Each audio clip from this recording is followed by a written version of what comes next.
Happy Monday, Mavericks fans. Harrison Graham here with another episode of Dallas Mavericks Today by Chat Sports. Hit that subscribe button for more Mavericks videos. And on today's show, could John Collins be a member of the Dallas Mavericks soon? Well, Charania, NBA insider, believes that the Mavs could be interested and that the Mavs have shown interest in the Hawks. Big man will break this all down. But like I said, hit that sub button here on Mavericks Today. If Dallas makes a trade, we'll have you covered with the video. When news drops, we have you covered, just like when Kemba Walker signed. So hit that subscribe button. This is your home for Mavericks basketball here on YouTube.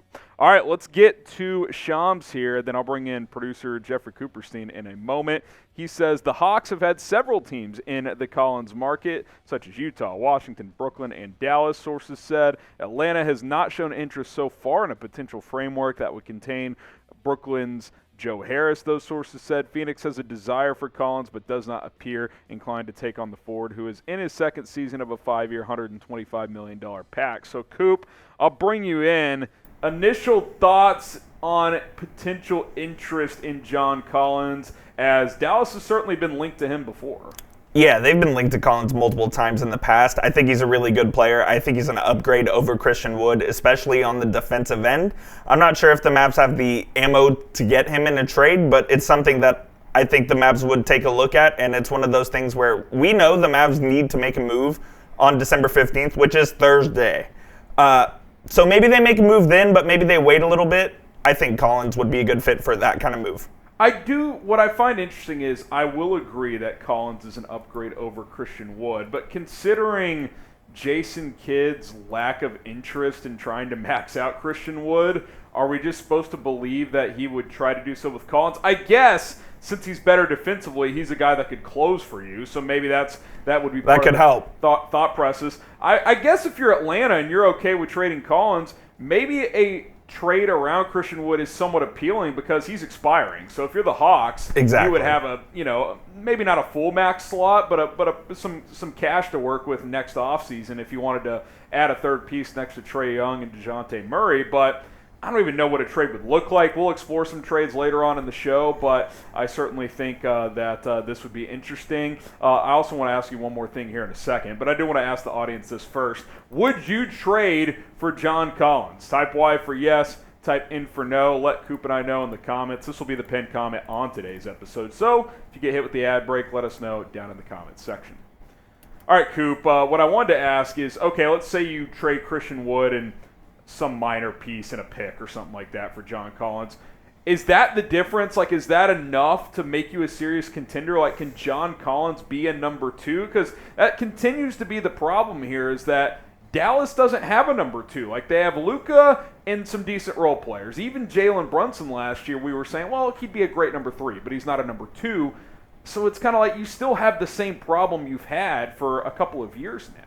And we'll take a look at his stats in a second, but I feel like Collins can be a number two. He was a number two on a team that made it to the Eastern Conference Finals just a year ago, so I think he has that in him. He is having a down year. I wonder if that's more of just he's kind of done in Atlanta and they want to get rid of him, vice versa. So I don't know what's really going on there, but it's hard to have a two as a big man as well because it's just not a big man league anymore. So I wonder if the Mavs factor that into their thinking process where they're trading for John Collins and they have another move lined up. The only thing that concerns me about a potential Collins trade is he does have 4 years left on that 5-year, $125 million deal, and that really limits your future flexibility in trying to acquire another legitimate star next to Luka. Now, if you don't think you can pull that off, or if you think that John Collins can be a star next to Luka, that's a different conversation. But if you make this move, you're kind of stuck at that point. Like, that better be the move that gets you to where you want to go, because if not, then it's like, okay, if you're Luka Doncic,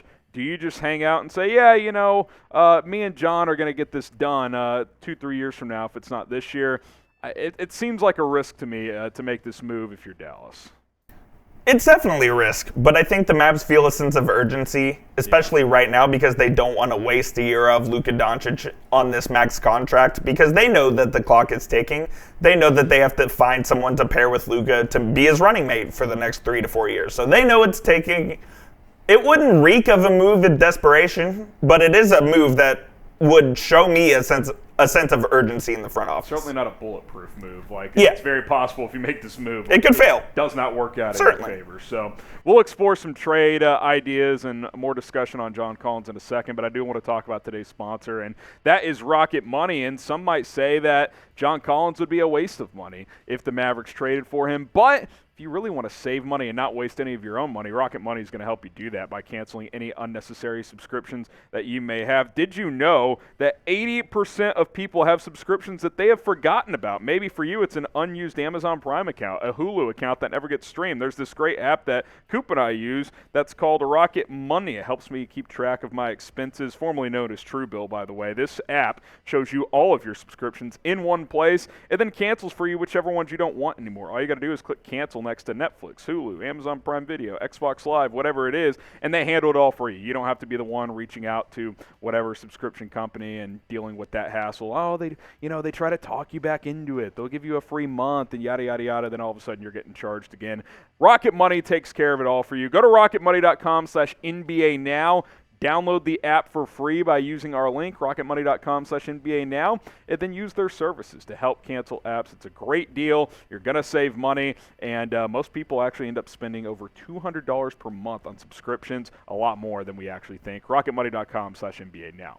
You look at John Collins' stats here this year, they're definitely down, like Coop said, still efficient, shooting 48.4% from the field, but when you look at his career numbers, I mean, everything's up, right? Points, rebounds, field goal percentage much higher than what he's doing this year. So if you could get this player, yeah, I would take it. What I would also say, though, is these splits, Coop, and again, it doesn't factor in defense, aren't that far off from what Christian Wood is doing right now. So, like, I mean, are we supposed to believe that trading Christian Wood and, like, Jaden Hardy and a first for John Collins makes you substantially better? I mean, I don't know. That feels risky to me, especially considering Atlanta has fought this battle of, is John Collins a good enough sidekick with Trae Young, to the point where they added DeJounte Murray and kind of slid him down to being that number 3 piece.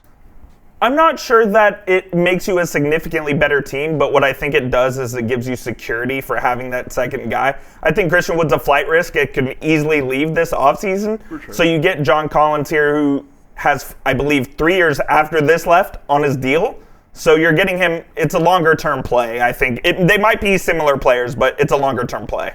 Yeah, I mean, I just worry that you make this trade and there's not much improvement, and then you're stuck with him for 3 more years after this year. Yeah, it's definitely possible. I mean, the Mavs are in a tough spot because they don't have much cap space, they don't have much draft capital. Yeah. So they're limited in ways they can improve the roster. And I mean, I think this would improve them overall, but would it improve them to making them a perennial contender? Maybe not. That's the question. Here's a couple trade ideas we'll throw at you. John Collins, Christian Wood, and Dwight Powell. Obviously, these all involve picks as well. We just didn't put them on there because we don't know what exactly their pick capital will be. Yeah, I think this one, and that's the thing too. Like, do I want to give up a first in addition to, like, your currently third best player in Christian Wood? Because it almost feels like if you're making this trade, Wood has to be a part of it. Now, this second trade, well, Tim Hardaway Jr., his money's close. You maybe throw in, a Frank Ntilikina or something like that, or Dwight Powell to help match the salary. But again, this trade would almost certainly have to include a first-round pick. Reggie Bullock, Bertans, I mean, at least 1, if not 2 first-round picks in this one. So, again, now, this one would be interesting just because you would still keep Dinwiddie, Hardaway, Christian Wood as well, but you would certainly give up more draft capital. So it's kind of like you're fighting that battle of, okay, can a core of Luka, Collins, Wood, Dinwiddie, and Hardaway, and Dorian Finney-Smith, obviously, is that? That's solid. It is solid. That. So all of these are just salary matching. So obviously the trades would change here and there depending on the draft picks they would be giving up. But that would be a solid core. Like I said, I don't know if it contends in the West every year. I mean, there's a lot of good teams in the West. You look at the Pelicans right now, who are number 1 in the Western Conference after they made all those trades and free agency moves. So it's something that the Mavs feel like they need to make a move because they sit here on December 12th and they're 500.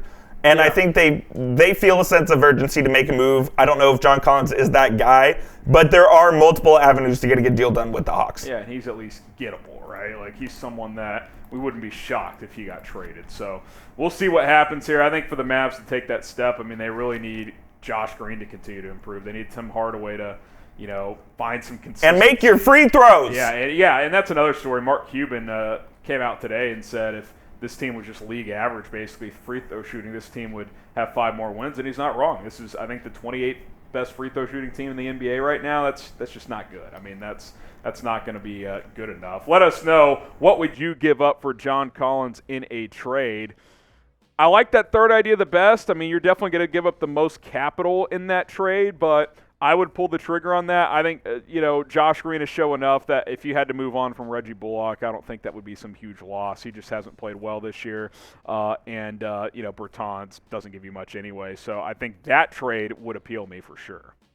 Yeah, I think that's the one that the Mavs fans would like the most as well. I'm not sure the Hawks would like that one as much because you're just not getting any talent back in the trade. The only way I would see Atlanta potentially being interested if multiple first-round picks were in there and they tried to kind of get some of that draft capital back that they lost in the DeJounte Murray trade. Yeah, because didn't they give up 3 firsts in that trade? So maybe that could be the thought process there. So let us know. Send in your best trade ideas down in the comments. All right, Coop and I are out of here. Appreciate everybody for tuning in today. We'll hit you with another episode later in the week with the latest Mavs news and rumors. Maybe some trade targets with that December 15th deadline around the corner. A lot of players becoming eligible to get traded on December 15th, so be on the lookout for that. It's youtube.com/MavsTV. Subscribe, turn on those notifications.